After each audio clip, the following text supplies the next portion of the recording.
commencer par remercier Haddock pour l'invitation, pour cet anniversaire. C'est 10 ans. 3 jours après mon propre anniversaire, qui fait aussi une décennie, mais un petit peu plus, malheureusement plus grande en termes de nombre. Et en fait, nous avons beaucoup travaillé ensemble lorsque je travaillais pour le groupe SEB en termes sur des projets de recrutement, donc j'ai pu apprécier la qualité du travail d'Haddock. Mais nous sommes là pour parler des docteurs. Alors, je propose un menu en 4 parties. Très rapidement, je vais parler de mon parcours parce que ça va me permettre de donner un petit cadre sur ce que je dirai ensuite.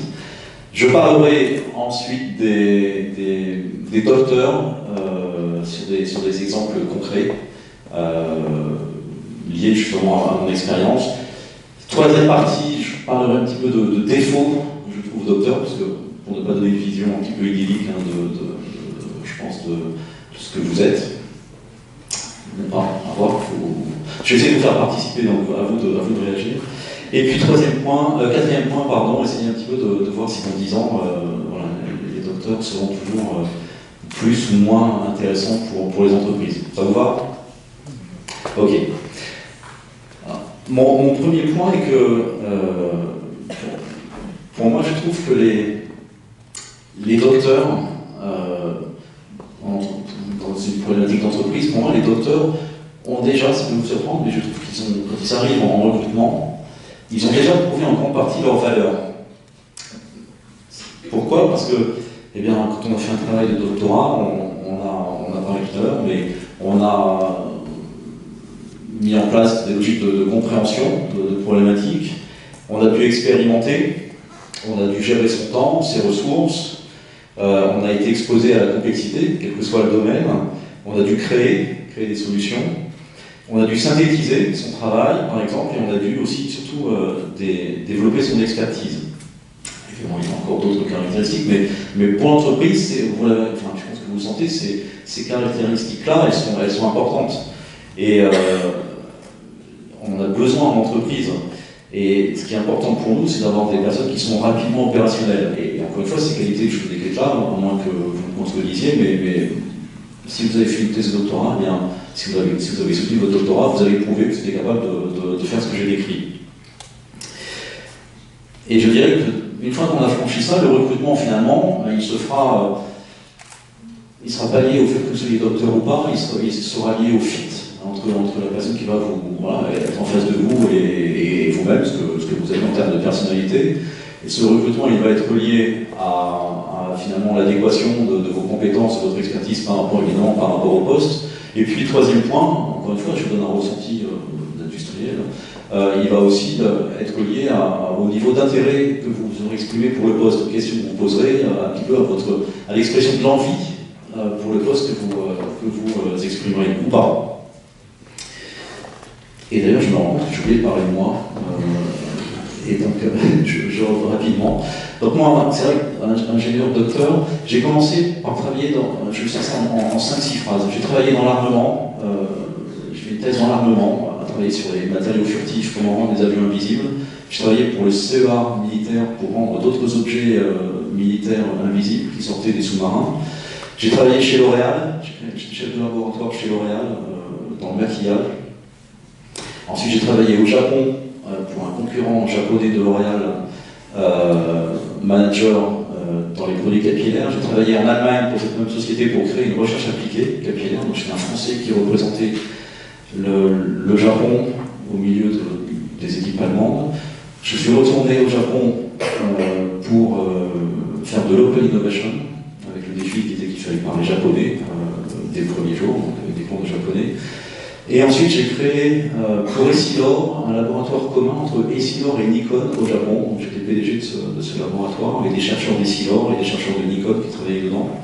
Et comme vous l'avez indiqué, j'étais directeur d'innovation du groupe SEB pendant 8 ans, et maintenant je suis président du conseil d'administration d'une superbe start-up, mais on va en parler plus tard. Voilà, je fais ça dans le désordre, hein, c'est pas très docteur, pas très scientifique, etc.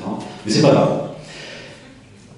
Parce que ça me permet justement de vous donner des exemples. Alors, ce que je voulais dire, c'est que, en plus de ces qualités, moi, ce qui me paraît intéressant pour les docteurs en entreprise, ce sont trois caractéristiques sur lesquelles à la rigueur, vous levez la main si vous pensez que vous l'avez. vous les docteurs. Premier point, je pense que ce qui est important, c'est qu'une personne qui fait un doctorat a pris un risque, la logique de prise de risque personnel. On s'engage pendant 3-4 ans sur un projet pour lequel on demande d'apporter une nouveauté, d'apporter une contribution forte. Je considère que c'est une prise de risque assez forte, que peut-être d'autres personnes qui ne sont pas sur ces chemins-là n'ont pas prise, un ingénieur, une personne dans d'autres formations, n'aura peut-être pas, pour un premier poste, pris un risque aussi fort. Donc ça, je pense que c'est important. Et là, je vais prendre tout de suite un exemple de docteurs que j'ai recrutés au Japon, pour ce fameux centre de recherche ici Nordicode. Je parle de Sandrine et Ludovic, qui étaient en postdoc au Japon, ou qui, pour une autre entreprise, ou qui travaillaient déjà sur un projet avec un industriel.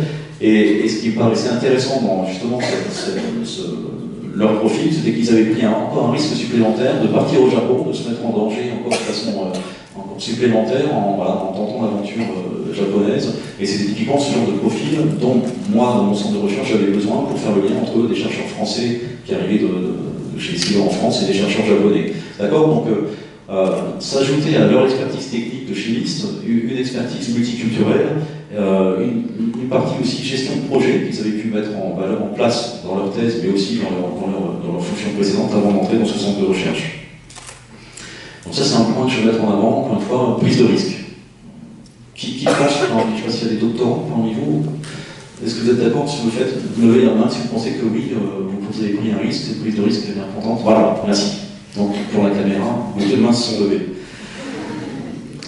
Deuxième point important pour moi, qui peut aussi vous surprendre, moi je considère qu'un docteur, une docteure, ce sont des personnes qui sont capables de, et c'est très demandé en entreprise, de gérer une multiplicité de tâches, d'être multitâches. Et je pense que c'est quelque chose que vous avez fait pendant votre thèse, vous avez dû rédiger, faire des manips, rédiger un article,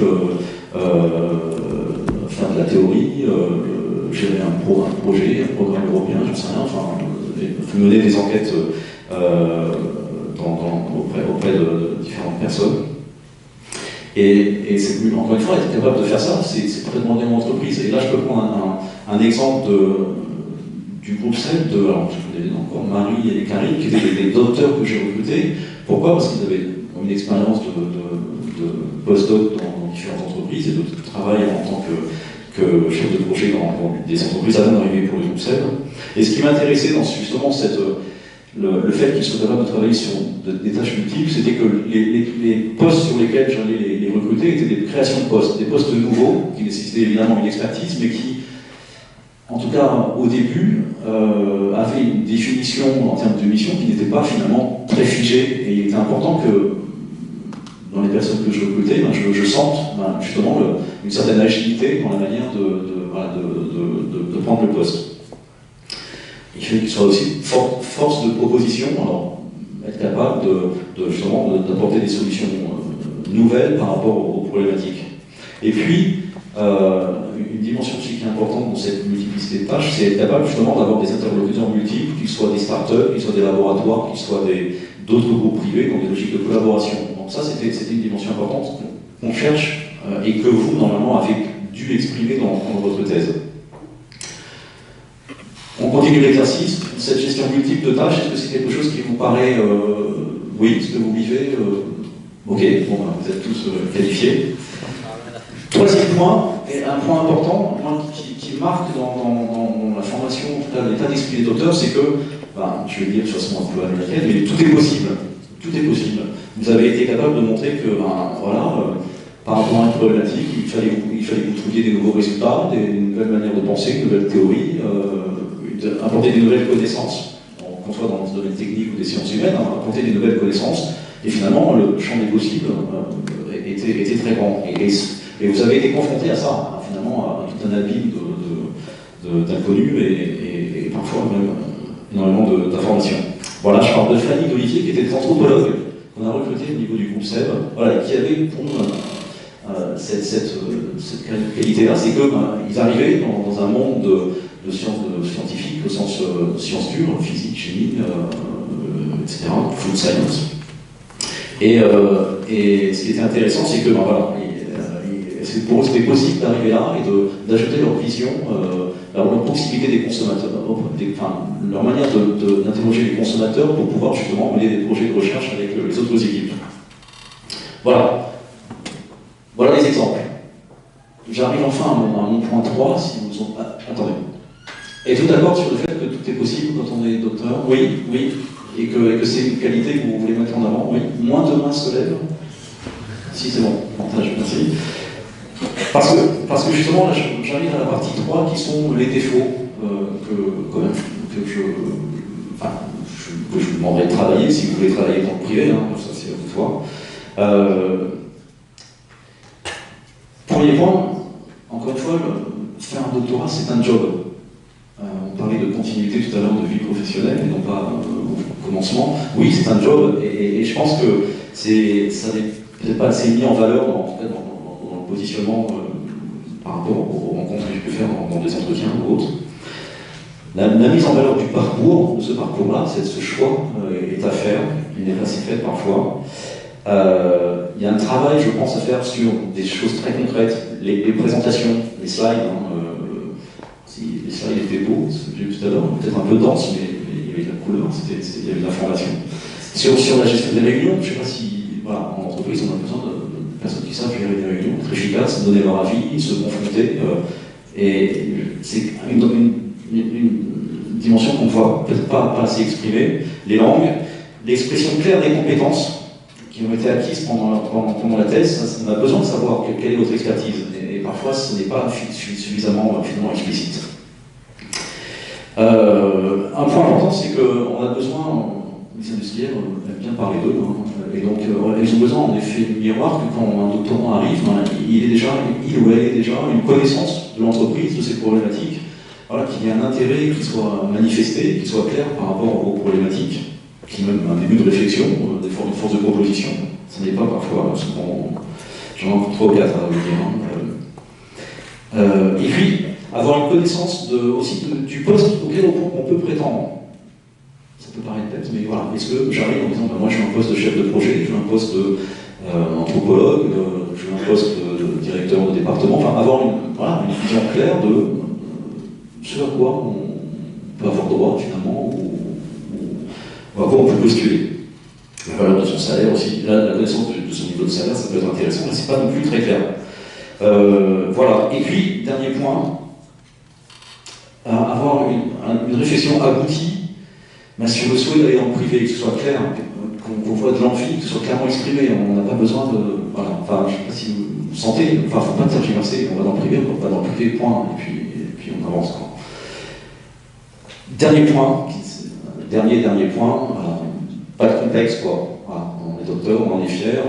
Quand je travaillais en Allemagne, je me suis fait réprimander par une personne de mon équipe parce que je ne l'avais pas présenté comme étant le docteur Richtel devant des personnes à l'extérieur. Voilà, point, quoi. On est en France, on n'a pas la même problématique, mais bon sang, voilà, c'est le docteur. C'est vrai que c'est la première fois que je vois des slides, il y avait vraiment en France docteur, et je trouve que ça me paraît normal. Donc de la fierté, pour finir, de la fierté, vous avez une formation d'excellence, ça doit s'exprimer, faites jouer votre réseau, et puis maintenant je parle de l'avenir, parce que je pense que le temps, j'ai 1 minute pour vous parler d'avenir. Utilisez, pour moi les docteurs, que ce soit pour un grand groupe privé, une start-up, une ETI, une PME ou quoi que ce soit, encore une fois je suis dans la sphère du privé, les docteurs sont la solution pour l'avenir. Encore une fois, on recherche des personnes qui savent prendre des risques, on cherche des personnes qui savent, encore une fois, être multitâches, on cherche des personnes qui sont... qui n'ont pas peur, d'inventer des solutions, pour qui, encore une fois, tout est possible. Donc, c'est valable maintenant, ce sera encore valable, et peut-être encore plus valable dans 10 ans. Donc, vous êtes paré, vous êtes formé, vous avez l'état d'esprit, ce qui est important pour être les personnes de demain. Osez donc, voilà. Il faut oser, cultiver votre agilité, rêver, lâchez-vous, soyez ouverts, et puis je finirai en disant que le monde est à vous. Voilà, merci.